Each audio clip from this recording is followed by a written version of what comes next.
Hey everyone, going down to my our bay for the first time since last November.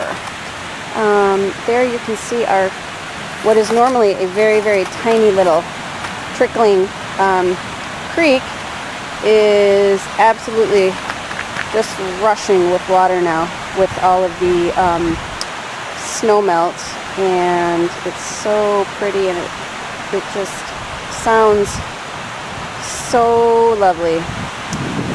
I did have a longer video here that I started, but there was a dead deer on the trail. Obviously a casualty of the incredibly rough, brutally cold winter that we had. And I didn't figure you guys wanted to see that, though I find it incredibly interesting.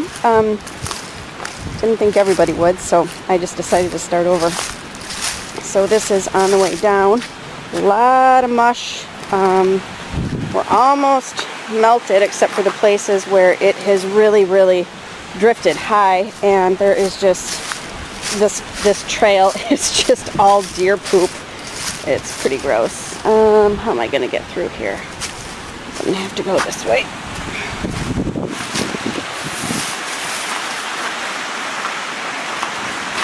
So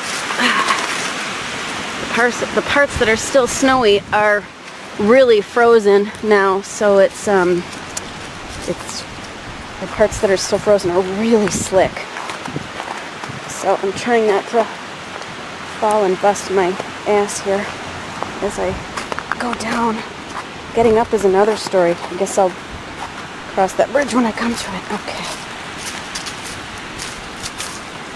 So you can see Lake Superior, my beautiful, beautiful girl over there. I just love this lake so much. So it'll be nice when the ground thaws and we get a couple really good rains, because that'll help clear out some of this deer poop. You don't realize, you know, deer are ruminants, and they have 4 stomachs, and and everything that they chew in those 4 stomachs, everything that they digest has to come out, and so they're a lot like goats, if you're familiar with goats and how much they poo. It's kind of all over the place all the time. So this is the first time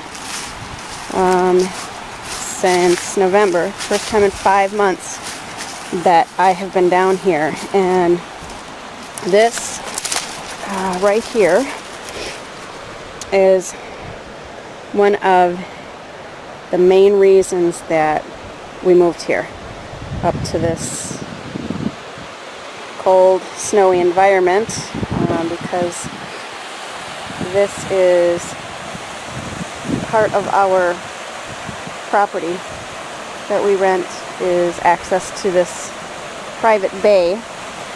This is probably going to get a little shakier. Well, probably not shakier than coming down the hill.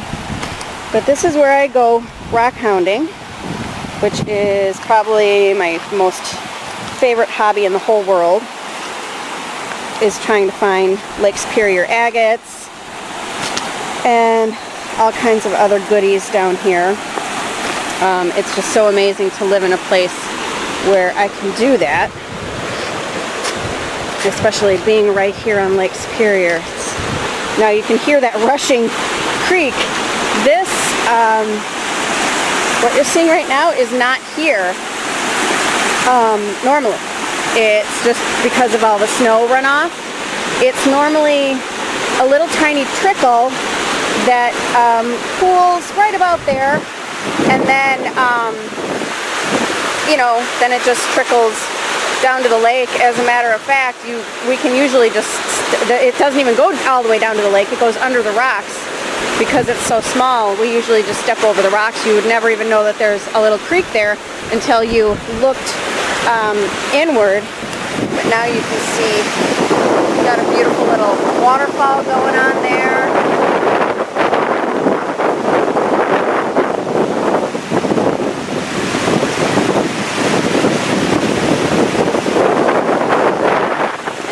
so pretty. I'm not going to take a chance to try to get over there where all the little stones are because of that. I would assume that those rocks are not real stable right now, so I just can't take the chance to get over there to get to my favorite part of the beach where I find all my agates and stuff. But there is just a lot here that I could look through, and part of it is still snow covered, but certainly not a lot of it, which is pretty cool. I can't wait to get down here and be able to do some rock hunting. So just wanted you guys to kind of be a part of the first time that I came down here, and it's just you can see why we're so in love with where we live and why we put up with the 50 below zero days and nights during the winter and a 5-month-long winter. It's because we have this at our beck and call whenever we want it, and that's just really cool for us, and it's cool for the kids, and it just speaks to our soul. So this is pretty cool. I was just walking along and found this.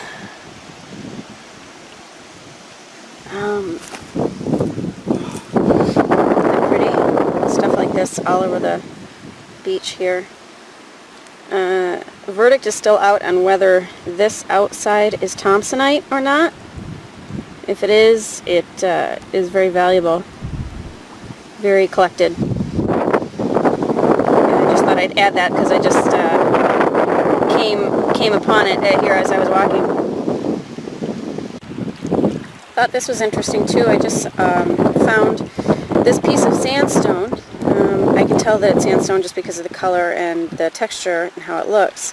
But sandstone is not from around here. So what's interesting is that across the bay from us, where you can't even see unless you're up higher in elevation, out there are the Apostle Islands. And the Apostle Islands are largely made up of sandstone, and so that little stone that I just showed you came all the way across the bay about 20 miles or so to rest here on our beach. This one is really interesting. It's called a Japanese writing stone, and I think it's Japanese. You can see how it looks like there are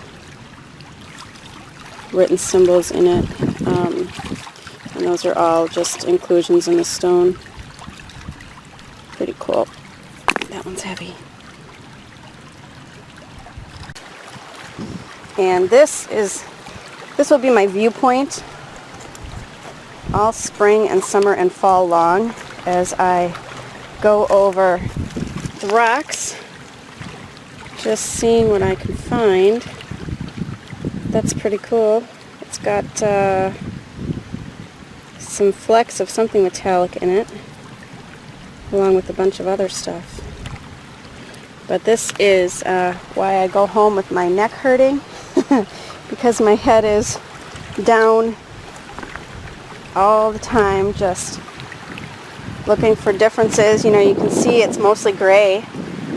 So when something that has some color catches your eye, you kind of pay attention to it and see if it's something or nothing.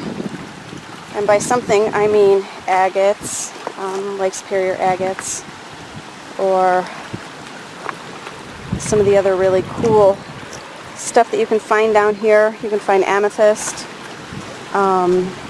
garnet. There's actually a boulder that has one of the two, we're not really sure, embedded in it. It's got crystals embedded in it. It's really, really gorgeous. And then here is another.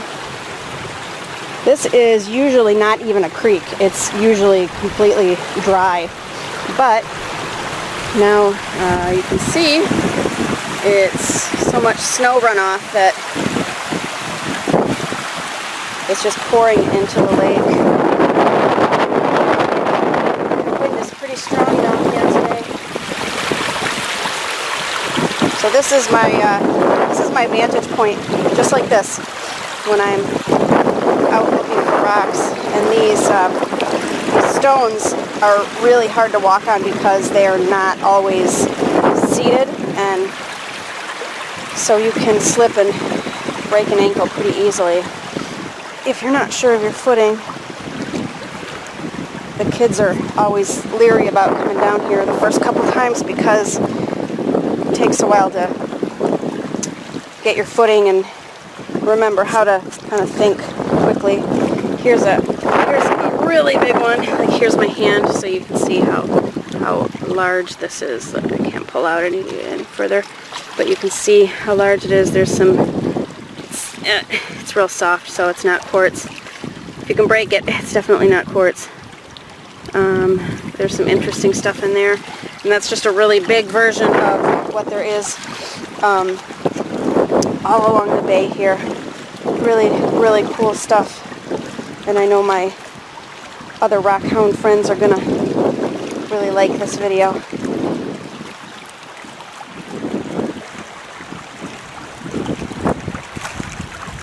There's the one point of the bay over there.